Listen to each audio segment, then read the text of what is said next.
الحمد لله رب العالمين والصلاة والسلام على أشرف المرسلين وعلى آله وصحبه أجمعين.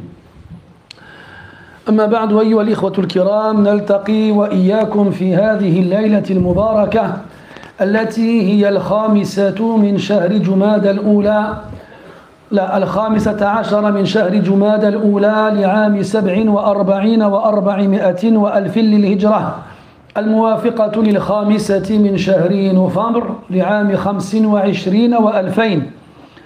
كعادتنا في ليالي الخميس نفتح كتاب الإمام أبي عبد الله محمد بن إسماعيل البخاري رحمه الله تعالى، الذي أفرد الأدب فيه بالذكر فسماه بالأدب المفرد.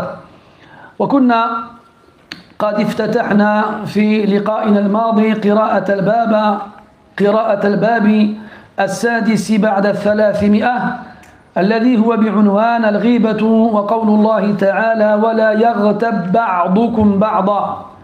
وقرأنا منه الحديث الأول، وبقي أن نقرأ الحديث الثاني قبل أن ننتقل إلى الباب الذي بعده، سائلين الله عز وجل أن يلهمنا الصواب، وأن يجعل ألسنتنا تنطق بالهدى والرشاد، وأن يجعل أركاننا تعمل بما جاءت به النصوص، ونسأله عز وجل أن يجعلنا هداة مهتدين غير خزايا ولا مفتونين.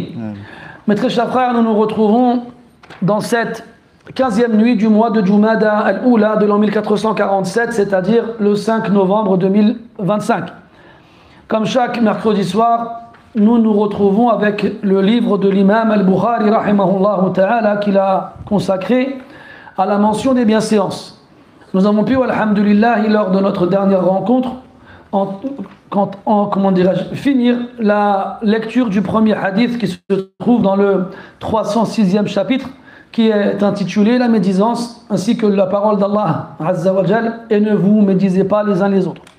Puis ce soir ensemble, Inch'Allah ta'ala, nous allons lire le second hadith de ce chapitre-là, avant de passer à celui qui suit, en demandant à Allah Azza wa Jalla de nous inspirer ce qui est correct et de faire que nos langues ne disent que ce qui est bon, et de faire que nos membres soient en conformité avec nos paroles, et de faire de nous des gens bien guidés qui guident à leur tour autour d'eux, et qu'ils ne nous avilisent pas et qu'ils ne nous déçoivent pas. Tafaddal, barakallahu fik. Ahsanallahu ilaykum. Alhamdulillahi rabbil alamin, wassalatu wassalamu ala nabiyyina wa ala alihi wa sahbihi ajma'in.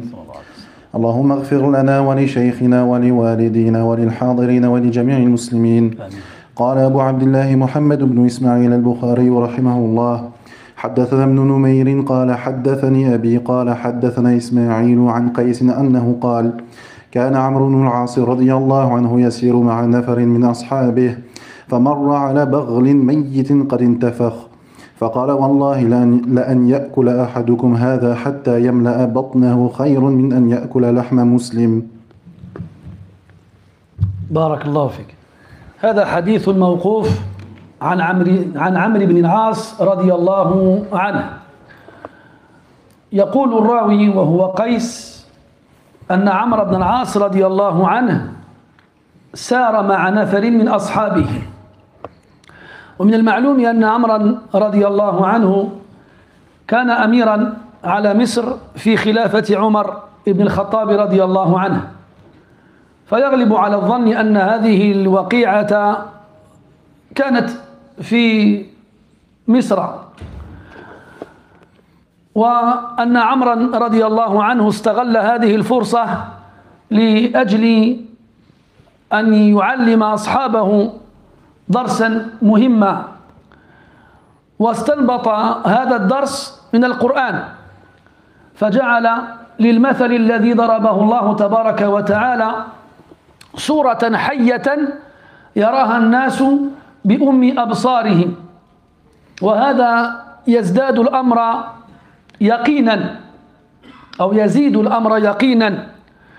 ونستفيد من صنيعه هذا أن المرء كلما استطاع أن يضيف إلى ضرب المثل أنواعا أخرى من تقريب المعنى إلى الناس كان ذلك أولى وأحرى وأقرب لتحقيق المقصود.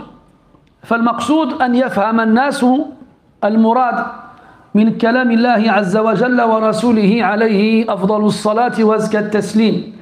يقول: كان عمرو بن العاص رضي الله عنه يسير مع نفر من أصحابه فمر على بغل ميت قد انتفخ. والبغل ما يتولد من الفرس والأتان عفوا، من الفرس والأتان. وإذا تولد حيوان من حيوانين أحدهما حلال الأكل والآخر حرام الأكل غلب جانب الحضر على جانب الحل، وعندئذ نقول أن أكل لحم البغل حرام، وإن ذكي ذكاة شرعية فهذا لا يؤثر في الحكم. ثم قال: على بغل ميت، فالميتة محرمة الأكل وإن كانت طاهرة أثناء حياتها. ثم قال: قد انتفخ، ومن المعلوم أن الميت ينتفخ أو تنتفخ أعضاؤه من الباطن إذا مرت به أو إذا مر به وقت غير قصير، وهذا يزيد الأمر شناعة وقبحا، فإن اللحم إذا خنز لا يمكن أكله ولا الانتفاع به، حتى أكثر الحيوانات تشمئز من أكل هذه اللحوم. ثم قال: فقال: والله لأن يأكل أحدكم هذا حتى يملأ بطنه خير من أن يأكل لحم مسلم. وأخذ هذا رضي الله عنه من قول الله تبارك وتعالى: أيحب أحدكم أن يأكل لحم أخيه ميتا فكرهتموه. فأكل لحم البغل الميت أخف وأقل تحريما من أكل لحم الإنسان. وكذلك يزداد الأمر سوءا إذا كان ذلك الإنسان الميت مسلما لاجتماع حرمتين فيه: حرمة الإنسانية وحرمة الإسلام. ثم قال: لأن يأكل أحدكم هذا حتى يملأ بطنه. والله تعالى يقول: أيحب أحدكم أن يأكل لحم أخيه ميتا، أن يأكل من غير إشارة إلى القدر المأكول، فبمجرد قيامه بالأكل يكون قد امتثل الأمر ولو لقمة واحدة. وهنا بالغ عمرو رضي الله عنه حتى قال: حتى يملأ بطنه. فكلما ملأ المرء بطنه من أكل حرام ازداد إثمه وتراكمت على كتفيه الذنوب. كل ذلك لأجل أن يبين لأصحابه شناعة الغيبة، وأن هذا من كبائر الذنوب، وأن هذا من أقبح الأعمال، خير من أن يأكل لحم مسلم. Dans ce hadith, mes très chers frères, ce hadith qu'on appelle le hadith mawqouf, c'est-à-dire arrêté, une narration arrêtée à un des compagnons du prophète alayhi salatu wassalam, qui ici est Amr ibn al-As. Amr ibn al-As radiyallahu anhu s'est converti à l'islam après le pacte de l'Hudaybiyah. Et durant les quelques années qu'il a passées aux côtés du prophète alayhi salatu wassalam, il a été choisi par le prophète alayhi salatu wassalam pour être à la tête de certaines expéditions militaires. Et Amr était connu pour son intelligence et son indulgence et sa malice. Et après la mort du prophète alayhi salatu wassalam, Omar ibn Khattab radiyallahu anhu l'a désigné pour être le gouverneur de l'Égypte. Et après cela, il s'est retrouvé au Sham avec pendant le califat de Uthman radiyallahu anhu.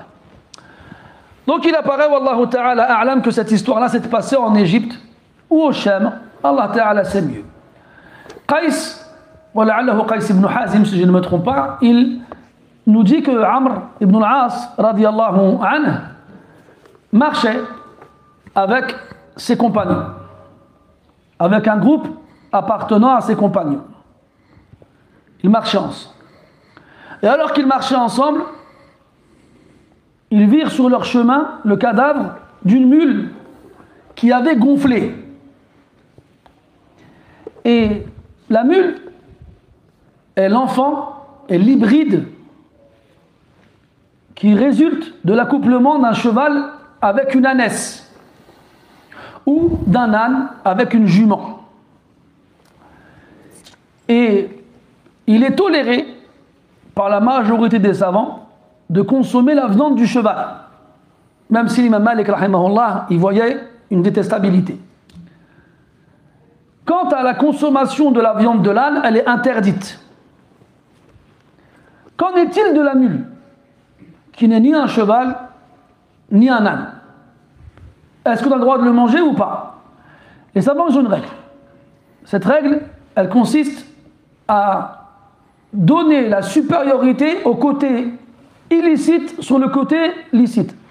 Éloigne le Coran de tes pieds, barakallahu fik. Voilà. Ne tends pas tes pieds vers le Coran. On va donner la supériorité au côté illicite sur le côté licite.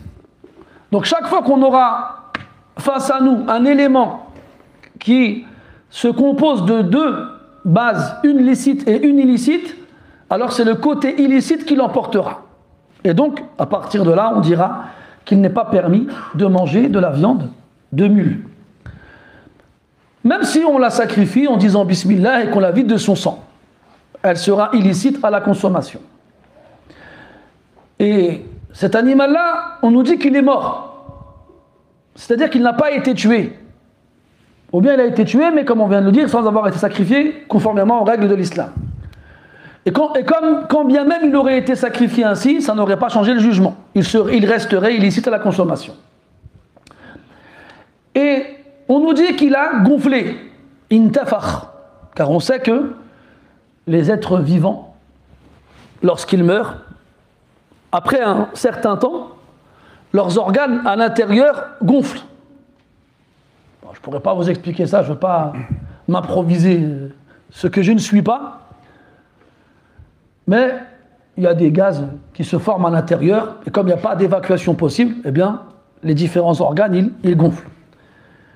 Et le fait qu'il ait gonflé après la mort indique qu'un certain temps est passé. Et on sait que la viande, si elle n'est pas conservée au frais, elle pourrit assez rapidement. Ce qui veut dire que le cadavre de la mule était dans un état de putréfaction avancé. Ce qui lui rajoute en caractère illicite. Parce que consommer de la viande avariée va rendre malade, peut même tuer à un certain degré, ce qui rend sa consommation illicite, quand bien même elle serait licite à la base. Car elle va être la base elle va être la cause d'un mal. Taïb. Amr, radiyallahu anhu, il marche, et puis il voit cela. Et là, il s'arrête. Et il a trouvé une occasion de donner une leçon à ses compagnons, ceux qui l'accompagnent. Et cette leçon qu'il va leur donner, il va la déduire du Coran. Verset dans lequel Allah tabaraka wa ta'ala donne un exemple, une parabole, une métaphore, afin que les choses soient le plus claires possible aux gens, quand même ils n'auraient pas un exemple visuel face à eux. Et pourtant, Amr radiallahu anhu va saisir l'occasion pour rajouter à l'exemple donné dans le Coran un exemple visuel, un exemple concret qu'ils ont devant les yeux. Kama qal ou kama qil, laysa al-khabar kal-mu'ayana. L'information n'aura pas le même degré que ce que tu peux voir. Alors, il leur dit, radiyallahu anhu, par Allah, et il jure, que l'un d'entre vous mange de cette dépouille jusqu'à s'en remplir le ventre, lui est meilleur que de manger la chair d'un musulman. Donc ici, il se base sur le verset que vous connaissez tous, ayuhibbu ahadukum an ya'kula lahma akhihi maytan fakarihtumouh.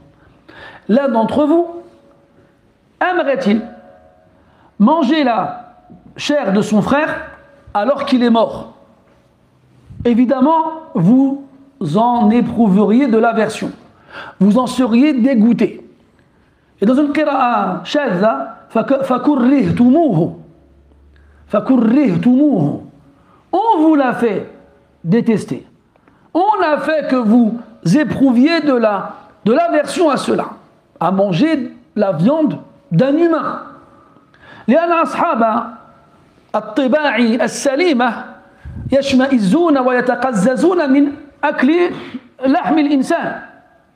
Car les individus dotés d'une nature saine vont être dégoûtés à l'idée de manger, de consommer de la viande humaine. Et on a parlé de ce verset déjà lors du cours précédent, ou des deux derniers cours, pardon. Et ici, Allah Azza wa Jal, il donne comme exemple la viande d'un musulman mort. Et يقول العلماء منهم ابن القيم رحمه الله إذا ضرب مثل يتكون من أجزاء متعددة فلا بد من النظر في هذه الأجزاء كلها ليعم الانتفاع بهذا المثل المضروب. Et souvent ils nous disent que lorsque on nous donne un exemple, une comparaison, une métaphore composée de plusieurs parties, alors il est important de s'arrêter sur chacune de ces parties afin que l'utilité, le fait de tirer profit de cet exemple soit le plus global. Donc ici Allah il a dit ayuhibbu. Il a employé le verbe ahabba qui veut dire aimer. Ahadukum ay ya'kula lahma akhihi. L'un d'entre vous aimerait-il manger? Manger ici aussi il a son importance, car quand on dit manger, le simple fait de prendre une bouchée suffit à répondre à l'action. Si jamais quelqu'un prend une bouchée de quelque chose et qu'il la consomme, on dirait qu'il l'a mangé. Donc il n'est pas nécessaire pour lui de manger toute la chair qui lui est présentée. Une bouchée suffit. Ensuite il a dit akhihi, lahma akhihi, la viande de son frère. Fakarihtumouh, vous en seriez dégoûté. Donc là, on va revenir sur chaque partie. Ahabba yuhibbu, aimer. لأن الإنسان في الغالب إذا أكل لحما تلذذ بأكله واستمتع به. لكن لو فرض وقدر أنه يأكل لحم إنسان أكان ينال ذلك الاستمتاع والتلذذ؟ الجواب لا. La première chose, il a dit, est-ce que l'un d'entre vous aimerait? Pourquoi il emploie le verbe aimer? Parce qu'en général, les gens normaux aiment manger de la viande. Quand ils mangent de la viande, ils éprouvent un certain plaisir et une certaine satisfaction. Les gens normaux, toute personne végétarienne ou végane, qu'elle ne le prenne pas contre elle. Mais mets-le dans la forêt, on va voir s'il va être végane longtemps, lui. Bref. Alors, on aime manger de la viande. On aime ça. Beaucoup, même. Et là, il a employé le mot viande, lahm. Donc, si tu remarques bien, le verset commence avec le hub et il finit avec le karaha. Il commence avec le fait d'aimer et il finit avec le fait de détester. Car il fait référence à quelque chose qui, en temps normal, est aimé, mais qui, dans une certaine circonstance, devient son opposé, c'est-à-dire détestable. Qu'est-ce qui rend cette action si appréciée des gens normaux détestable? La première chose, c'est que c'est la viande d'un humain. Déjà, il a dit la viande. Donc, quand Allah il fait une comparaison, où le prophète, alayhi salatu wassalam, il faut prendre tous les éléments de la comparaison et les regarder indépendamment. qu'est-ce que ça t'inspire, le fait de manger de la viande? Je demandais à Ayoub. Qui te vient à l'esprit? Réfléchis pas. La première chose qui te vient à l'esprit. En dehors du fait que ce soit bon, comme on vient de le dire. Comment? Ça coûte cher. C'est pas bête.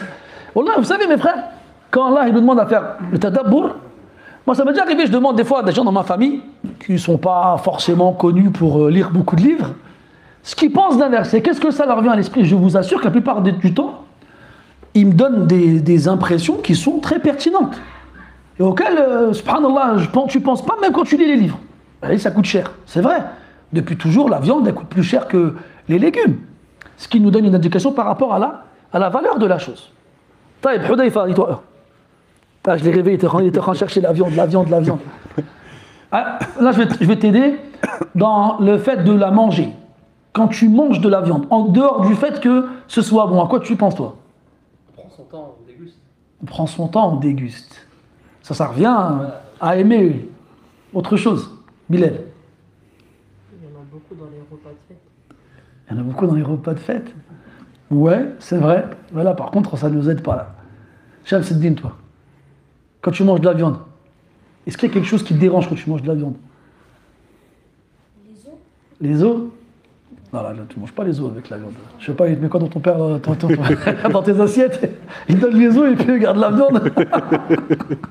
Alors, c'est-à-dire? C'est-à-dire? Vas-y, développe. Ah, t'es dans le bon chemin, là. C'est-à-dire? Pourquoi c'est difficile? Parce que c'est un peu dur. Voilà, c'est ça que je voulais. La viande, c'est dur, un peu. T'as vu, à la française, quand on te la cuit saignant, ça va.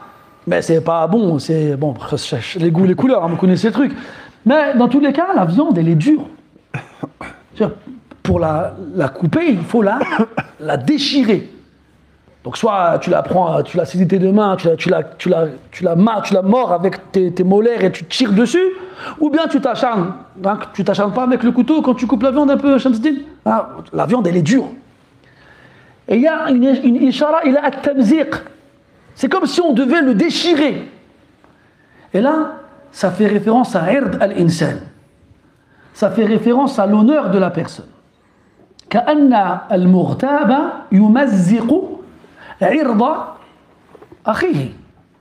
C'est comme si le médisant déchirait l'honneur de son frère. Et donc ici, dans le verset, اللحم استعمل لإشارة إلى عرض المسلم.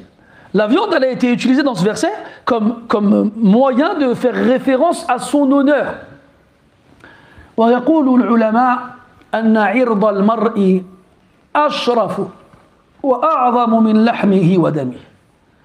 Et les savants ils disent que l'honneur du croyant est supérieur et a plus de valeur que sa propre chair et son propre sang. Après il a dit لحم أخيه ميتا. Il est mort. حالة كونه ميتا, il est mort. طيب, maintenant, et toi Mohamed, si je te dis quelqu'un de mort, qu'est-ce que ça t'inspire? La première chose qui te vient à l'esprit, réfléchis pas. La puanteur. Oh là là. Pas forcément. Là on est dans quelqu'un qui est mort. Elle n'est pas la puanteur, autre chose, c'est plus simple. La tadri? La tristesse, non, là on parle de celui qui est mort, pas de ceux qui sont les proches du mort. Naoufel. Il n'est pas quoi? Il n'est pas vivant. Ah. Quand j'étais petit, je n'étais pas grand. Ouais, c'est bon, t'as perdu t'as perdu. Ouais. Il est à découvert. Il est à découvert, c'est-à-dire que il peut pas se défendre. Il ne peut pas se défendre. Ajiz, tamam al-ajz. Il est impuissant. Il est incapable. Donc là, le mort, il est incapable de se défendre. Moi, si je viens, je lui mets les mains sur la tête, ou bien je lui fais faire des positions, ou bien je mets mes doigts dans ses oreilles, ben, il ne peut rien faire, il est mort. Et nous, on a dit quoi? C'est quoi le riba? C'est quoi le riba? C'est le fait d'évoquer ton frère quand il n'est pas là. Donc s'il n'est pas là, ne peut pas se défendre. Si moi je parle de lui, il n'est pas là. Ah, Foulan, il est comme ci, Foulan, il est comme ça, il n'est pas là. Il ne peut pas se défendre.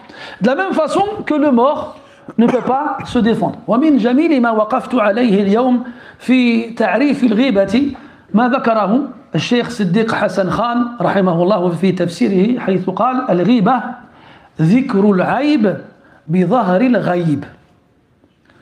Parmi les belles définitions données par les ulama de la médisance, et elles sont nombreuses dans les livres, celle que Siddiq Hassan Khan rahimahullah, il a évoquée dans son tafsir, quand il dit que al-ghiba, dhikrul aib, le fait de mentionner le défaut, fi dhahril ghaib, lorsque dans l'invisible, c'est-à-dire dans l'absence de celui à qui on fait référence. Al-Maqsoud, le mort est impossible, est incapable de se défendre, celui qui subit la médisance, de par son absence, est incapable de se défendre aussi. Et là, le mort a besoin de quelqu'un pour le défendre. فَكَذَلِكَ مَنْ يَغْتِيبُ. De la même façon, celui qui se fait médire a besoin de quelqu'un pour le défendre. Il y a donc ici une ishara ila wujub nusrati man wuqi'a fi irdihi. Il y a donc en cela une allusion à l'obligation de secourir l'honneur de son frère qui se fait médire. Si tu es quelque part où quelqu'un parle de ton frère, de son honneur, d'une façon qu'il n'aimerait pas entendre s'il était présent, tu dois le défendre. De la même façon que si tu voyais le cadavre de ton frère qui allait être attaqué par un animal ou par qui que ce soit ou quoi que ce soit, tu dois le défendre. Amrun akhar. Autre chose en rapport avec le mort. Mohamed, à quoi tu penses? Un mort. Masha'Allah. Mais un mort. Un truc que le mort, il le caractérise. Cadavre. Oui. Non, c'est pas ça. La parole. Il est où? La parole. Elle peut pas parler? C'est ce qu'on vient de dire. Bilal? Non, j'ai cru que tu voulais parler. Qui a dit quoi? Il a froid? Il est froid. C'est pas faux. C'est pas faux, mais c'est pas ça. Immobile. Tout ça, ça revient à... Et un autre truc, quelque chose de batin, pas de zahir, quelque chose d'interne, pas d'externe. Oui, Abin. On ne peut pas s'excuser envers lui. Ce qu'on a fait. Jamil, mais là on peut s'excuser de celui à qui on a fait le riba. Ayoub. Qata al-amal, il n'a plus d'action, c'est vrai, mais c'est pas ça. Autre chose? Quelqu'un là-bas, j'ai entendu quelqu'un là-bas? Non? Il a perdu quoi? On ne le voit plus, c'est vrai, mais c'est pas ça. Oui? Son cœur ne bat plus, c'est vrai. Mais essayez de trouver, mes frères, là je vous demande d'essayer de trouver un lien entre ce que je vous demande et la médisance. De répondre.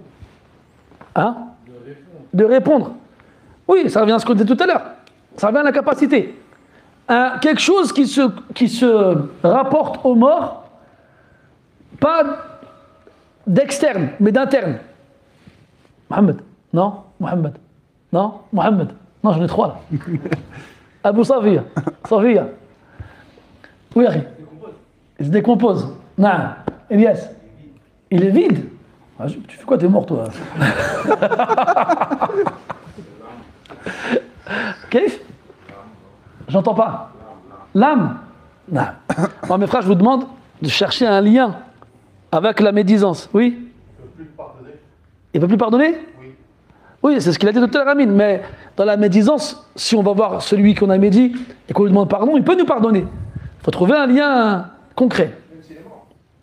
Non, non, là, la mort, c'est l'exemple. Et cet exemple, il nous ramène à la réalité. Donc on compare celui sur qui on fait la médisance à quelqu'un de mort. D'accord? Et on va chercher les points communs entre le mort et celui à qui on fait de la médisance. Tu vois ce que je veux dire? Oui, Oussama, on finira avec Oussama. Non, avec le frère. Oui? Hein? D'accord. Ah, c'est une belle relation. Ça revient à ce qu'on disait tout à l'heure, comme quoi il faut le défendre. Oui? Son? Sa viande, elle est? Aïwa? Naam, exact. Ça, c'est la base. C'est la base de l'exemple donné dans le verset. C'est que la viande. De toute façon, même si la viande du mort, elle n'est pas pourrie, on n'a pas le droit de la manger. Taïb. Vas-y, Mohamed. En le médisant, il le tue. Il le tue? Non, il est déjà mort. Akhi? Il n'a plus la raison. C'est pas ça, mais c'est. En tout cas, tu es le plus proche d'entre eux. par rapport à ça. Oui, Akhi. Les sentiments, c'est-à-dire? Il ne peut plus ressentir. Et c'est quoi le rapport avec celui qui subit la médisance? Il sentit, au contraire, il sait. Il sent, je veux dire. Ah, j'ai craché le morceau. C'est ce que tu as dit tout à l'heure. Sauf que tu l'as dit différemment. Il ne sait pas. Le mort, il ne sait pas ce qui se passe, il est mort. Lui, il est ailleurs. Celui qui se fait médire, il ne sait pas qu'on le médit. L'absence de science. Je sens la déception dans vos yeux, là. Oh, bon, je sais qu'il y en a qui disent, oh, mon truc était mieux. Ah ben, désolé, Harry. Aucun savant, il a dit ton truc. Non, moi j'aime bien, je m'en fiche. Donc, il ne sait pas, le mort, il ne sait pas ce qui se passe. Le mort, il ne sait pas ce qui se passe. Et celui qui se fait médire ne sait pas qu'il se fait médire. أيحب أحدكم أن يأكل لحم أخيه ميتا فكرهتموه. Vous en éprouverez de l'aversion. Et là, mes frères, on ne va pas non plus s'étaler trop sur ce passage parce qu'il y a beaucoup de choses encore à dire à son sujet. Mais là, il nous dit, alayhi ridwanullah, que pour revenir... Ah, vas-y, si tu reviens sur le verset, akarihtu fakarihtumu. C'est-à-dire, il ne viendrait pas à l'esprit de quelqu'un de normal d'aller manger de la viande avariée d'un animal licite à la consommation. Et encore moins d'aller manger de la viande d'un animal illicite à la consommation. Parce qu'ici, on s'adresse aux croyants. Ya ayyuhalladhina amanu. Et encore moins d'aller manger de la viande d'un humain. Et encore moins d'aller manger de la viande d'un humain mort. Et encore moins d'aller manger de la viande d'un humain mort musulman. Donc là, on a deux sacralités qui se réunissent et se cumulent chez cet individu-là. Le fait qu'il soit un être humain, ce qui lui confère une sacralité, et le fait qu'il soit musulman, ce qui lui confère une autre sacralité. Il y a donc deux sacralités qui se réunissent dans cet individu-là, qui rendent l'interdiction, qui lui font atteindre le plus haut degré et le plus haut point. Tout ça pour faire comprendre aux gens à quel point la médisance est gravissime. Est gravissime. Et il y a des histoires de salaf qui ont fait de la médisance, on va dire, limite minime. Comme il raconte, il y avait un homme qui était dans un cimetière et il voit un jeune passer très épais, très imposant. Et il a fait un signe vers quelqu'un d'autre, montrant le jeune qui passe comme quoi il est imposant. Et la journée est finie. Ça a duré combien de temps? Une poignée de secondes. La journée est finie, il va dormir. Il va dormir et il rêve qu'il est dans le même cimetière et qu'on lui ramène un hache, une civière, avec un cadavre dessus, recouvert. On lui ramène et on lui découvre le mort qui se trouve sur la civière, et c'était le jeune qu'il a vu dans le cimetière. Et on lui dit, mange. Il dit, pourquoi est-ce que je mangerais je mangerais cette personne-là? Parce que tu l'as médit tout à l'heure, c'est comme si tu l'avais mangé. Et il dit qu'en se réveillant, il a passé quasiment 1 an, jour pour jour, dans le cimetière à la recherche du jeune en question pour lui demander pardon. C'est seulement au bout d'1 an quasiment qu'il a fini par le retrouver. Il lui a dit, il y a 1 an, je t'ai vu, t'es passé, je t'ai fait un signe comme ça à quelqu'un, pardonne-moi. Il a dit, je te pardonne. 1 an. Et à partir de là, il n'a plus jamais médit personne. Mes frères, on fait des rêves comme ça, nous? Est-ce que quand on fait des rêves, nous, c'est pas Star Wars ou bien Le Seigneur des Anneaux ou la Guerre des Étoiles? C'est Star Wars, la Guerre des Étoiles. Bref, des rêves qui n'ont ni queue ni tête, Mais tu te rends compte, la ni'ma, le bienfait de la part d'Allah Azza wa Jalla, tu fais un péché, tu vas dormir, tu fais un rêve. Tu as fait un péché. C'est une ni'ma azima, ça. Si on avait l'esprit pur, même si on fait des péchés, on aurait le droit à des piqûres de rappel de ce genre-là. Mais on a tellement sali avec les bêtises qu'on consomme à longueur de journée, que ce soit des vidéos, ou des jeux vidéo, ou de je ne sais pas quoi d'autre encore, que l'un d'entre nous, celui parmi nous qui pourrait espérer faire un rêve qui voudrait dire quelque chose, c'est 1 sur 1000 et encore je suis gentil. Et vous pouvez me faire confiance, on me raconte des rêves farfelus et la plupart du temps je leur dis quoi? Hadithun nafs, la taltafit ilayh. La plupart du temps, c'est la réponse que je donne aux gens. Ça, c'est un songe. C'est un rêve que ton subconscient, il a vomi. Tu connais le boulimique, l'anorexique? C'est des gens qui se font vomir après avoir mangé. Mais en dehors de ça, toi, si tu manges ce que tu veux, tu te remplis le ventre. Tu vas avoir la nausée. Tu vas te sentir mal. Tu vas avoir mal au ventre. Et si ça se passe bien, tu vomis. Ton corps, il ne supporte pas ça. Si tu lui donnes trop à manger, il va vomir, il va évacuer. Pour ton bien. Eh bien, ton esprit, c'est la même chose. Si tu le nourris, à outrance, avec des images invraisemblables et qui n'ont aucun sens, de la même façon que celui qui se gave, eh bien, ton esprit va vomir ces images, comme ton estomac, il vide cette nourriture excessive. Et comment est-ce qu'il va vomir ces images-là? Dans les rêves. Tu vas faire des rêves où toutes ces images que tu as consommées vont se cumuler et vont donner naissance à ce rêve qui te perturbe quand tu te réveilles. Comme les ministres du roi de Youssouf, dans l'histoire de Youssouf, ils ont dit quoi? Adghas wa ahlam. Adghas jam'u dirth. Ce sont des songes en petite partie qu'on a cumulés et qui ont donné naissance à ce rêve. Wa khudh bi yadika dirthan. Adghas. Bref. Alors on revient au verset. أيحب أحدكم أن يأكل لحم أخيه ميتا فكرهتموه. C'est pas possible d'aimer ça. Et il a dit, alayhi subhanahu wa ta'ala, lahma akhihi. Non, lahma akhihi, la viande de son frère. On a dit, manger s'appliquait à une bouchée. Comme ça, elle s'applique, ce verbe s'applique aussi à celui qui finit tout ce qu'on lui donne. Et là, ça fait référence à quoi? Quelle que soit la quantité consommée, tu auras fait le péché. Et ce péché variera en fonction de deux choses. En fonction de l'élément touché dans l'honneur de la personne, car oui, on parle de l'honneur, mais dans l'honneur, il y a des maratib, des darajat, exactement. Maratib.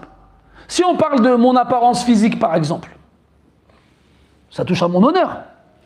Mais c'est moins grave que si on parlait de la provenance de ma richesse. J'arrive à la mosquée avec une nouvelle voiture. Pourquoi vous rigolez? J'arrive à la mosquée avec une nouvelle voiture. Là, il a dû taper dans la caisse de la mosquée, lui. Tu vois? Vous rigolez, mais une fois, je voulais changer de voiture. Le frère m'a dit, pas pour l'instant. Je lui dis, pourquoi? Il m'a dit, parce que les gens, ils croient que les frères de la mosquée prennent dans la caisse. Je m'en fous, ils croient ce qu'ils veulent. Moi, je sais que, alhamdoulilah, mon argent, il est halal. C'est ça, mon argent vient de la mosquée, donc... Bref, s'il n'est pas halal, il y a un problème, hein, je sais pas... Moi, il m'a dit, ouais, évitez de ça. Je dis, comment, en fait, on fait comment, en fait? On reste comme ça, je vais en vélo? Trottinette? Non, jamais, ya Rabbi, Inch'Allah. Bref. Donc, mais si quelqu'un il vient, j'entends qu'on dit ouais, t'es au courant que les gens ils disent que ton argent il est pas halal. Non, ça a un degré au-dessus, ça va plus me faire mal que si on me dit il est gros. Ou bien ci ou bien ça, sur le physique, taille. Le degré supérieur c'est quoi? C'est la famille. Ta femme, tes enfants. Touche pas à la femme et les enfants.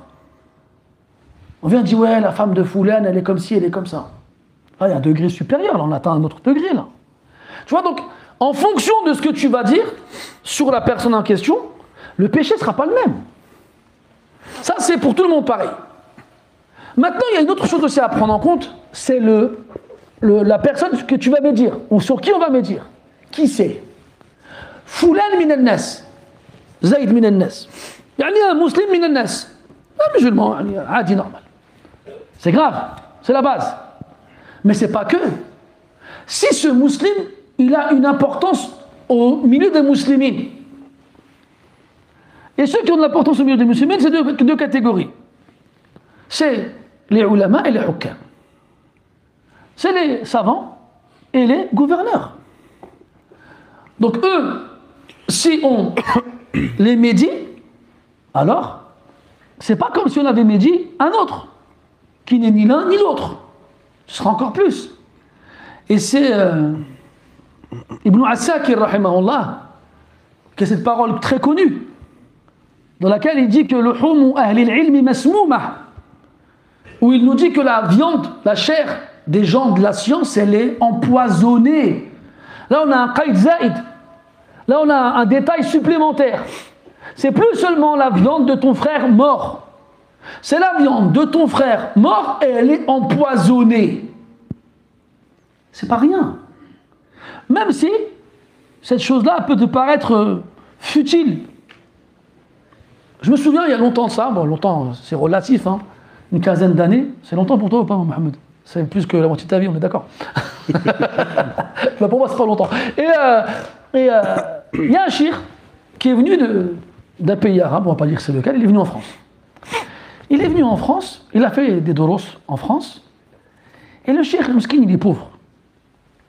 Et il a demandé, écoutez bien, il a demandé au frère est-ce qu'il pouvait lui donner une machine à laver. Nous, on lui dit, miskin, le cheikh, il est en galère, il a besoin d'une machine à laver, on va lui acheter la machine à laver du siècle. On va le mettre bien. Le cheikh, il est dans son pays, tranquille. On l'invite, il vient, donne de son temps, il ne voit pas sa famille, il se fatigue, il fait un voyage. Il demande une machine à laver, miskin. Et là, les frères ont dit, Allah al-Musta'an. Il vient, il demande une machine à laver. Il aime dunya. Voilà, on était comme ça, j'ai entendu ça, je ne croyais pas mes oreilles, wallah. Il aime dunya, il demande une machine à laver, il aime dunya. Déjà, que celui qui n'aime pas dunya, il lève la main. Voilà, on est d'accord. Que celui qui aime dunya, il lève la main. Amin, il m'a vu venir. Il ne faut pas mentir, les frères. Allah, dans le Coran, il a reproché aux Sahaba, radiyallahu anhum, pas tous. Minkum man yuridu dunya wa minkum man yuridu l'akhirah. Il y en a parmi vous qui veulent dunya. Il y en a. Bel tu'thiruna al-hayat ad-dunya. C'est dans le Coran. C'est comme ça, notre cœur, il y est accroché. C'est pour ça que son décrocher, son détacher, c'est dur. C'est un jihad, c'est une lutte que tu dois fournir contre toi-même. Dans le hadith, le compagnon du prophète, Inna ahadana la yuhibbu an takuna thiyabuhu wa ni'aluhu hasana. L'un d'entre nous, il aime avoir des beaux vêtements et des belles chaussures. Pourquoi tu ne l'as pas dit non? Il lui a répondu quoi? Inna Allah jamilun yuhibbu al-jamal. Allah, il est beau, il aime la beauté. Donc là, ça dit, il n'y a pas en cela de critique ou de reproche à faire. Après, bien sûr, bihaddin masmouh, bien sûr, à toute proportion gardée, mais c'est la base. C'est la base. D'ailleurs, il dit aussi à cette wassalam, inna Allah, comme fait معنى الحديث, إذا أنعم على عبده يحب أن يرى أثر نعمه عليه. Dans le hadith, le prophète dit qu'Allah, quand il fait don de sa grâce à un de ses serviteurs, il aime voir les traces de ses dons sur lui. Il aime le voir. Tu as donné de l'argent, ben, fais-toi plaisir. Il aime voir cela. Taïb. Non, je vous disais, il aime dunya. C'est fou ça de dire des choses. C'est grave quand même. C'est grave. Et après, vous savez, les gens, ils ont la langue bien pendue. Et ben, ça arrivait aux oreilles du gire. Bah, il a dit, je ne viendrai plus jamais chez vous. Il y a des frères qui lui ont dit, ah, cher, on t'achète 10 machines à laver si tu veux. Il a dit, non, c'est pas le plan, je ne veux pas acheter votre machine à laver. Il est parti. Moi, j'en connais, hein, des chouyours. An Qurb, qui sont venus en France, ils ne veulent plus venir ici. Je ne sais pas, il y a quoi chez nous, il y a un truc. Hein. Oui, il vient, il te donne de son temps, il s'assoit avec toi, alors que tu lui apportes rien, tu lui sers à rien. Et toi, tout ce que tu as trouvé à faire, c'est de parler. Même sur des choses banales, qui selon toi sont banales. Mais elles ne le sont pas forcément. Et faites attention, mes frères, à ceux qui pensent que être dans un fameux groupe te donne le droit de parler sur tout le monde. Il n'y a aucun groupe qui donne le droit de parler sur qui que ce soit. Absolument aucun. Comme les ulama ils le disent, d'ailleurs Ash-Shawkani rahimahullah ta'ala, il a une risala, ansahu ikhwani biqtina'iha wa qira'atiha, elle s'appelle Raf'u al-riba fi ahkam al-ghiba. Et elle s'appelle Lever le doute sur les sujets en relation avec la médisance. Et dans une autre version du titre, il dit Fima yajuzu min al-ghibati wa ma la yajuz. Dans ce qu'il est toléré dans la médisance et dans ce qui n'est pas toléré. Oui, on sait que dans certains cas, d'ailleurs dans Riyad Salihin, An-Nawawi rahimahullah ta'ala, quand il parle de al-ghiba, il dit illa lid-darura. Dans certains cas, al-ghiba, elle n'est pas seulement tolérée, elle est obligatoire. Déjà, il faut voir quels sont ces cas-là. Et ensuite, est-ce que toi, tu rentres dans la catégorie de ceux qui auront le droit à cette riba qui est permise? On sait que manger de la viande interdite à la consommation, c'est permis pour certaines personnes, dans certaines circonstances, mais pas pour toi. Si tu ne rentres pas dedans, le riba, c'est pareil. Toi, chez toi, avec ton téléphone, tu dis, oh, de toute façon, lui, il est comme ci, lui, il est comme ça. C'est de la riba, ni plus ni moins. Tu peux dire ce que tu veux, dire les salafs, ils parlaient sur les mubtadi'a et tout, c'est pas toi. Tu ne rentres pas dedans. Toi, l'interdiction pour toi, elle reste la même. Tu n'es pas dans ceux qui ont le droit de le faire. Et tu ne rentres pas dans les caractéristiques qui te rendent le droit, qui te rendent permis ce genre de choses-là. Tu es dans le péché. Ma antum illa akalu luhumil muslimin. La règle. Vous n'êtes que des goinfres, des voraces qui remplissez vos ventres avec la viande des musulmans. Et un jour, vous arriverez devant Allah et tous ces musulmans sur qui vous avez parlé, ils viendront demander leurs droits. Un jour où tu auras le plus besoin de protéger tes hasanats. Comme ils disaient les salafs, quand on leur apprenait que des gens parlaient sur eux, ils disaient Tilka ghanimatun barida, hasanatun quddimat laka min ghayri ijtihadin mink. C'est un butin frais qui t'a été proposé sans que tu aies besoin de faire le moindre effort. Tu es là, tu fais rien, et Allah t'envoie des hasanats de partout. Mais, tout ça pour dire, mes chers frères, qu'on a trop banalisé cela. Il ne faut pas le banaliser. Ibn al-Qayyim, rahimahullah, dans son kitab Al-Jawab al-Kafi liman sa'ala 'an ad-dawa' ash-shafi al-ma'ruf bid-da'i wad-dawa', il dit que dhunub as-salihin tata'allaqu kathiran bi alsinatihim بينما تتعلق ذنوب غيرهم بأعضائهم. ثم يقول نحن يعني بتصرف يسير من عندنا ثم يقول أن ذنوب اللسان قد تكون أقبح من ذنوب الأركان. Il disait rahimahullah ta'ala que les vertueux, les gens pieux, c'est des gens, masha'Allah, ils ont une pratique rigoureuse, sérieuse, régulière. Leurs péchés en général, ils sont liés à leur langue. Quand le péché des gens qui ne sont pas pieux, ou du moins moins pieux qu'eux, ils sont liés à leurs membres. C'est-à-dire que les pieux font des péchés avec leur langue. Le pieux ne va pas aller boire de l'alcool, ne va pas voler, ne va pas tuer, ne va pas piller, ne va pas frapper. Par contre, sa langue, il va la lâcher. Et très souvent, il va la lâcher parce qu'il va se sentir supérieur aux autres. Il a donc cumulé deux péchés. C'est-à-dire que le péché de sa langue sur ses frères est le fruit, le résultat et la conséquence de l'orgueil dans son cœur. ويقول عليه الصلاة والسلام لا يدخل الجنة من كان في قلبه مثقال حبة من كبر. Celui qui a dans le cœur le poids d'un grain d'orgueil, il ne rentre pas au paradis. Et lui, yara annahu yuhsinu sun'a. Et lui, il pense qu'il agit bien, qu'il a raison de faire ça. Alors que les autres, qui font des péchés avec leurs membres, et pas avec leur langue, eux déjà, leur langue, ils ne touchent pas les musulmans avec. Ils se font du mal qu'à eux-mêmes. Ensuite, ils sont conscients que les péchés qu'ils font avec leurs membres sont des péchés. Et donc, qu'est-ce qu'ils font? Ils se précipitent à demander pardon et à se repentir. Alors que le premier, il ne se repent pas.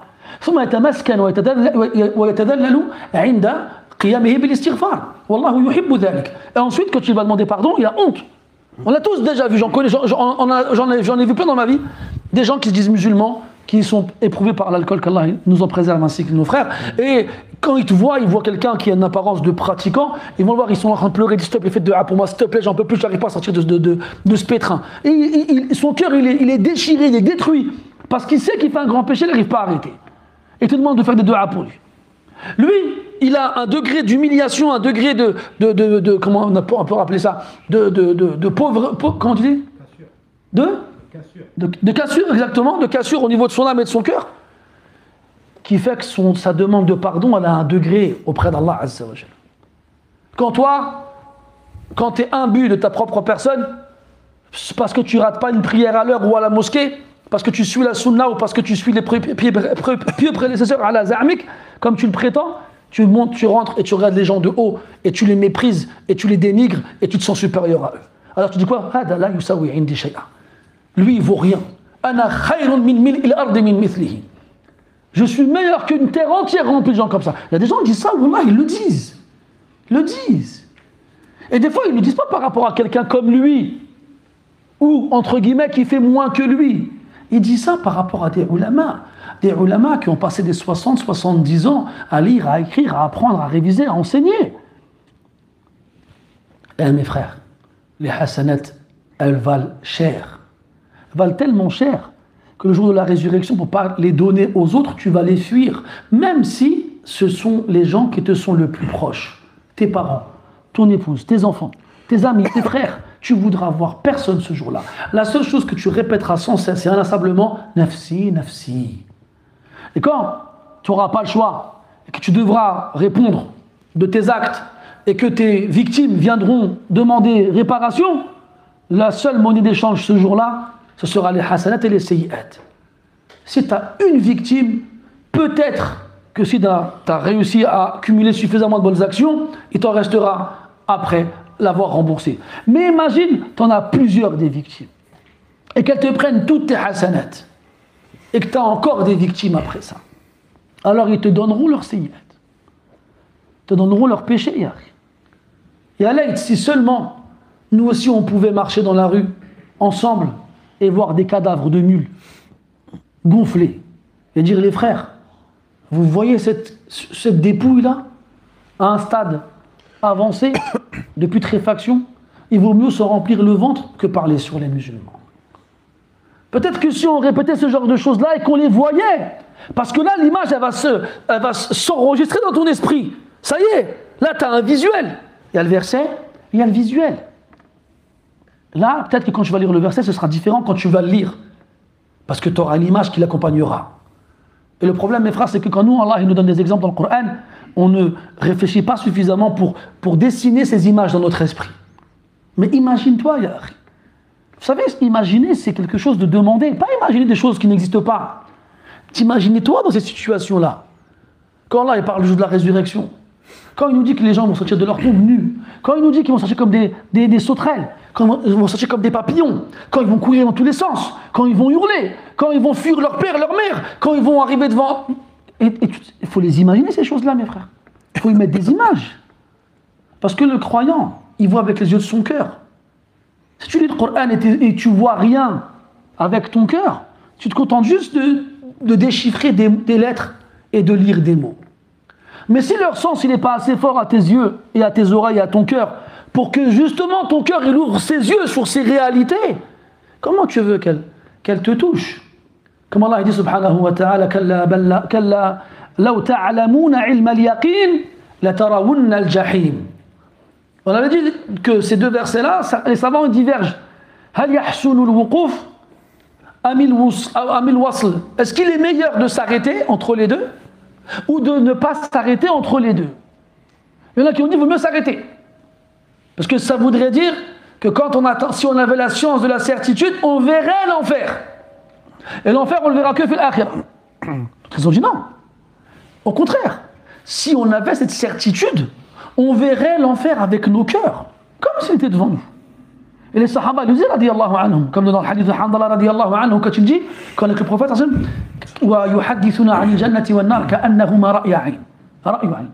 quand il nous parle du paradis de l'enfer, c'est comme s'ils étaient devant nous, on les voyait. Ça, mes frères.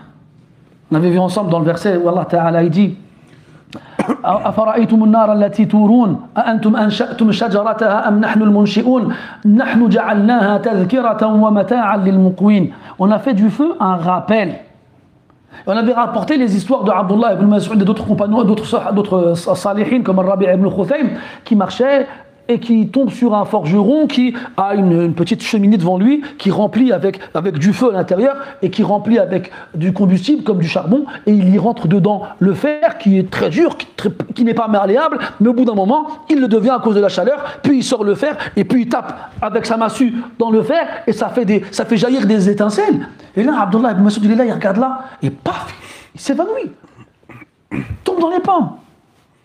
Et les gens autour de lui ne comprennent pas. Ils le rattrapent. Qu'est-ce qui t'arrive? Qu'est-ce qui t'arrive? Qu'est-ce qui s'est passé? Il a dit, j'ai pensé au feu de l'enfer. Le fer, mes frères. Dans le feu, un feu de dunya qui n'est qu'une partie de 70 parties du feu de l'enfer, qui a été refroidi dans les océans et toutes les mers. Il rend le fer malléable. Tu peux lui donner la forme que tu veux. Toi qui es fait de chair et d'os, dans un feu qui est 70 fois plus intense, qu'est-ce que tu vas faire toi en enfer? Qu'est-ce que tu vas faire? Le prophète dit dirsul kafiri fi nar ka jabal Uhud. Il dit alayhi salatu wassalam que la dent du kafir en enfer, elle est grande comme la montagne de Uhud. Il dit ma bayna hiqwayh kama bayna Makkah wal Madina. Il dit entre ces deux hanches aux damnés en enfer, il y a une distance équivalente à la distance qui est entre Mecca et le Medina. Des centaines de kilomètres. Yani Allah tabaraka wa ta'ala, il va transformer la stature de l'être humain pour qu'il puisse un temps soit peu supporter le feu de l'enfer. Et avec ça, il dit subhanahu wa ta'ala kullama nadijat juluduhum baddalnahum juludan ghayraha liyadhuqul adhab. À chaque fois que leur peau elle est calcinée, carbonisée, nous la remplacerons par d'autres afin qu'ils goûtent au châtiment. Nas'alullah as-salama wal afiyah. Al-maqsoud ya ikhwani, ce Coran, si Allah tabaraka wa ta'ala en a fait le dernier message livré à l'humanité avec une langue arabe qui est la plus claire et la plus explicite et la plus évidente afin que les gens la comprennent de la meilleure façon, c'est pour qu'ils la lisent et la relisent et la prennent et la révisent, la comprennent et l'appliquent. Et plus on leur donnera du temps, plus on se penchera sur les exemples donnés. Comme Allah dit dans le verset voici les exemples que nous donnons aux gens, mais seuls les savants les comprennent. Il y a des ulama lisaient le Coran, quand ils tombaient sur un exemple qu'Allah y donne et qu'ils ne le comprenaient pas, ils pleuraient. On leur disait pourquoi tu pleures? Ils disaient laisse tomber al-alimin, parce que je ne suis pas parmi les savants, parce qu'il a dit il n'y a que les savants qui comprennent les exemples donnés dans le Coran. Alors, est-ce que toi tu as envie d'être un savant? Ces savants dont Allah a dit dans le Coran innama yakhsha Allah min ibadihi al-ulama. Ces savants dont Allah a dit dans le Coran hal yastawi alladhina ya'lamuna wal ladhina la ya'lamun. C'est ça dont Allah dit dans le Coran يرفع الله الذين أوتوا الكتاب يرفع الله الذين أوتوا العلم منكم والذين يرفع الله الذين آمنوا منكم والذين أوتوا العلم درجات. C'est ça dont Allah dit dans le Coran شهد الله أنه لا إله إلا هو والملائكة وأولو العلم قائما بالقسط, etc., etc. Au moment où tu vois la place qu'Allah a donnée aux savants dans le Coran, tu devrais tout faire pour en être un. Et ne crois pas, mon frère, qu'être un savant, c'est apprendre tout par cœur et tout savoir. Comme il disait Abdullah ibn Mas'ud radiyallahu anhu, laysa al-ilmu bi kathrati al-riwaya, innama al-ilmu al-khashya. La science, ce n'est pas le fait de beaucoup rapporter des hadiths que tu connais par cœur. La science, c'est la crainte, ça t'inspire. Craindre Allah subhanahu wa ta'ala. Al-Muhim, tout ça pour dire, mes chers frères, qu'on a besoin d'exemples comme ça. Et aujourd'hui, on a des musulmans et des musulmanes qui ont un nouvel outil, l'IA. Et on voit de plus en plus des vidéos pulluler sur les réseaux ou les sites de vidéos, comme YouTube et autres, où des gens se servent de l'IA pour illustrer des versets ou des hadiths. Un peu à l'image de ce qu'on vient de dire. Vous me direz, c'est bien. Mais en fait, non. Parce que le problème, c'est que ces gens-là, qu'est-ce qu'ils font? Ils se servent de ce genre d'outils pour illustrer des choses qui sont dans le monde, du monde de l'invisible. Le châtiment de la tombe, la résurrection, le jugement, le paradis, l'enfer. Il n'est pas permis de se servir de ces outils-là pour illustrer des choses qui appartiennent au monde de l'invisible. Car on ne sait pas comment c'est en fait. Et il est possible que tu illustres ces choses-là avec des images qui ne leur correspondent absolument pas. Exemple. Ils veulent nous faire des vidéos où on voit l'enfer. Et ces flammes qu'on voit dans ces vidéos-là, elles sont de quelle couleur, Badis? Elles sont rouges, elles sont comme les flammes de Dunya. Et dans le Coran et la Sunna, on nous apprend que les flammes de l'enfer, elles sont noires. Elles ne sont pas comme les flammes de Dunya. Donc il y a un problème déjà. Parce que toi, tu veux illustrer des textes que tu n'as même pas compris toi-même. L'IA. Et d'autres choses de ce genre-là. On nous montre, j'ai vu, je suis tombé sur une vidéo où on voyait quelqu'un qui traversait le pont à Sirat. Et on nous dit dans le hadith, pardon, que le pont, il est aussi fin que le cheveu, aussi tranchant que l'épée, que la lame. Déjà, il faut savoir que les savants divergent sur cette description-là. Est-ce qu'elle appartient au prophète ou pas? Il y a une divergence chez les savants. Ensuite, ils ont déduit quoi, ces personnes-là? C'est tranchant, donc ça coupe. Et donc j'avais vu une vidéo comme ça où tu vois quelqu'un en train de traverser le pont et en tombant, donc forcément le réflexe c'est de mettre tes mains vers l'avant et comme c'est tranchant comme l'épée, hop, ses mains elles sont coupées. Où t'as vu toi que ça a coupé? Qui a dit que les gens en traversant le pont ils vont se faire couper en morceaux en fait? C'est écrit où? Qui t'a devancé en disant cela?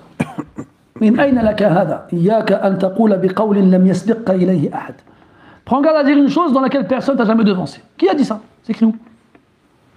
Et mes frères, comme il disait Salaf, combien de ceux qui veulent le bien ne l'atteindront jamais? Moi je ne me remets pas en cause leur intention à ces personnes. Ils veulent faire le bien. Mais ça ne suffit pas de vouloir. Il faut que ton intention soit en conformité avec la tradition. Et donc de ne pas proférer sur Allah des choses sans science. C'est sa religion, mes frères. C'est pas la nôtre. Dans le sens où c'est pas nous qui disons dedans ce qu'on veut. C'est la religion d'Allah Azza wa Jalla. C'est lui qui dit dedans ce qu'il veut. Et nous, on ne peut que répéter. Je sais qu'aujourd'hui, les gens, ils cherchent des moyens. Ils nous disent, oui, aujourd'hui, les gens, ils ne regardent plus les vidéos, ça ne les intéresse plus, il faut trouver des nouveaux moyens. Non, on ne trouvera pas de nouveaux moyens. On restera old school. À une époque, ils nous disaient, maintenant les gens, ils n'écoutent plus les cours, ils préfèrent les chansons, on va leur faire des anachides. Il y a de ça une trentaine d'années à peu près, quand les premiers anachides en français sont arrivés. Même si tu t'appelles Christian, tu peux être musulman. Tu la connais? Mustafa, tu la connais. Voilà. Wa subhanallah, walhamdulillah. Pareil, on ne dit pas que les gens qui ont fait ces choses-là avaient une mauvaise intention. Ils ont dit oui, les gens ils n'écoutent plus, on va leur trouver un nouveau moyen pour qu'ils écoutent, on va faire des... Mais le problème, c'est vrai, il y en a qui ont appris des choses avec ces anachides. Wa subhanallah, walhamdulillah, wallahu akbar. Walakin, moi j'ai remarqué que les gens qui consomment des anachides ne consomment pas de Coran. C'est une remarque. Peut-être que je me trompe. Soit ils n'en consomment pas. Quand je dis consommer, ils les écouter. L'écouter, pardon. Ou soit s'ils le font, ce sera toujours inférieur à leur consommation d'anachid. Très souvent. Il y en a qui, j'ai même entendu des gens me dire, moi quand j'écoute l'anachid, ça me fait du bien. Je me sens bien. Et le Coran, vite fait. Il y a un problème, mon frère. Là, il y a un gros problème, là. C'est le Coran qui devrait t'apporter ces choses-là. Pas autre chose. Non. Donc on nous a dit ça, Anachid. Après, ils nous ont fait des dessins animés.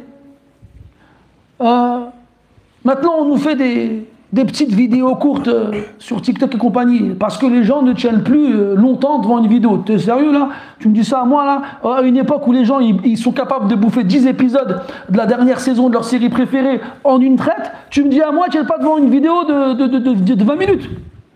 Faut arrêter. Voilà, faut arrêter. Il faut toujours remettre les choses dans leur contexte. Les gens ont le temps quand ils le veulent. Si ils veulent le dernier iPhone, ils ont le temps de faire la queue au magasin pour l'acheter. S'ils veulent voir le match de foot de leur équipe préférée, ils ont le temps pour faire la queue, même s'ils se retrouvent dans la tribune la plus lointaine du stade, il va quand même se barrer, il va se dire c'est pas grave, ma'alish. Ils ont le temps d'aller dans les concerts de leur chanteur préféré, et quand le concert est fini, de crier une autre. Ils ont le temps.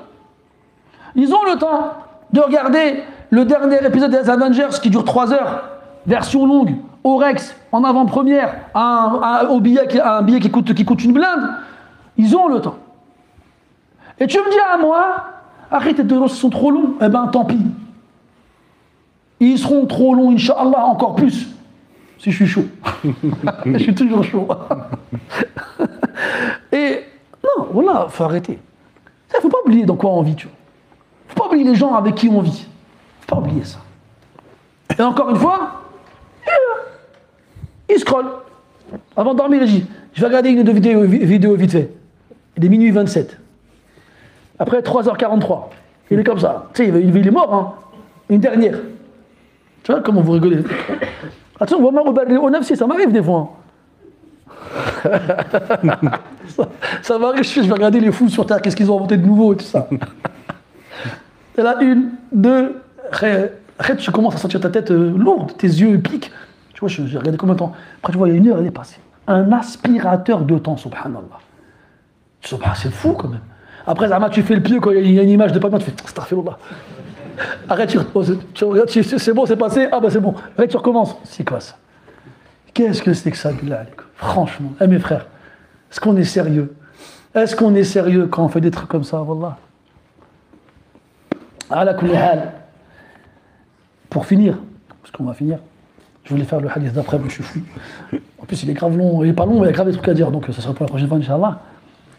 Mes frères, on va mourir. Et on ne sait pas, on va mourir quand.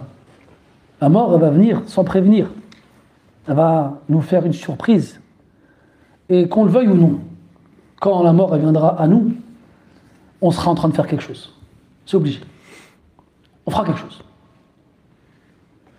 Qu'est-ce qu'on fera? On ne sait pas. On ne sait pas si on sera en train de scroller, de crier parce que le joueur il a raté son penalty, de s'énerver parce on s'est fait tuer à Call of Duty. On ne sait pas. Ce qu'on sera en train de faire quand la mort elle viendra. On ne sait pas. Est-ce que tu seras en train de prier? Est-ce que tu seras en train d'aller à la mosquée?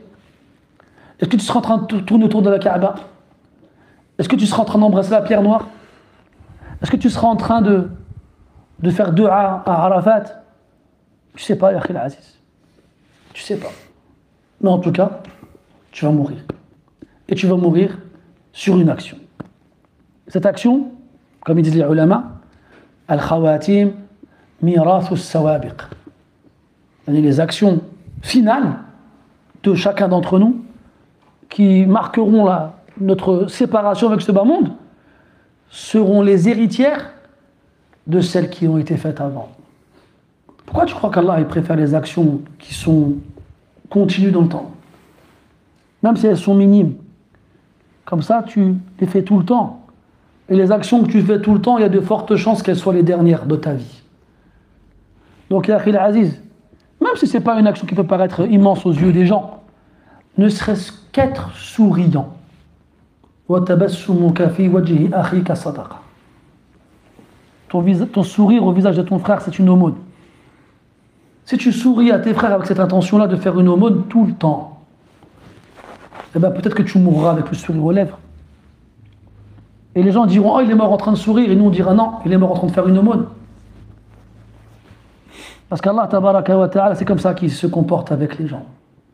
Il a dit, قُلْ كُلٌّ يَعْمَلُ عَلَى شَاكِلَتِهِ. Chacun agit conformément à sa nature. Comme dit بعض السلف فشاكلة العبد المعصية وشاكلة العبد الرب المغفرة. Comme disent certains prédécesseurs, la conformité, la nature du serviteur, c'est le péché, des pécheurs. Et celle d'Allah Azza wa Jal, c'est le pardon. Allah t'a dit fais, et moi je fais. Pêche, demande pardon, je te pardonne. C'est très simple. Demande pardon tout le temps. L'istighfar, l'istighfar, l'istighfar. Habitue ta langue à ça, à lire le Coran, à dire des bonnes choses, à sourire à tes frères, à vouloir le bien pour eux, à faire le bien tant que tu peux. Et bi'idhnillah ta'ala, quand tu pêches, tu tombes, tu penches, repens-toi. Et Allah te pardonnera. Et tu quitteras ce bas monde de la meilleure des façons. Amma, tu t'occupes de ce qui ne t'intéresse pas, de ce qui ne t'apporte rien. Tu laisses ta langue s'attaquer aux musulmans comme un chien enragé qui mord n'importe quel passant. Tu n'occupes pas ton temps avec des actions méritoires, vertueuses. Tu t'habitues pas à lire le Coran, à l'appliquer. Ya Akhil Aziz, ne t'étonne pas le jour où tu voudras dire la ilaha illallah, tu ne pourras pas. فنسأل الله تبارك وتعالى أن يجعل آخر كلامنا من الدنيا لا إله إلا الله. آمين. ونسأله عز وجل أن يجعل ألسنتنا رطبة بذكره. آمين. وأنفسنا مطمئنة لأمره. وقلوبنا حافلة بحبه. ونسأله سبحانه وتعالى أن يعمر أوقاتنا بطاعته. وأن يوفقنا للاقتداء بسيد الأنبياء والمرسلين. آمين. وبأصحابه الكرام رضي الله عنهم أجمعين. وأن يجمعنا بهم في أعلى فراديس الجنان. إنه ولي ذلك والقادر عليه. سبحانك اللهم وبحمدك نشهد أن لا إله إلا أنت نستغفرك ونتوب إليك. صلى الله على نبينا محمد وعلى آله وصحبه وسلم والحمد لله رب العالمين وبارك الله فيكم.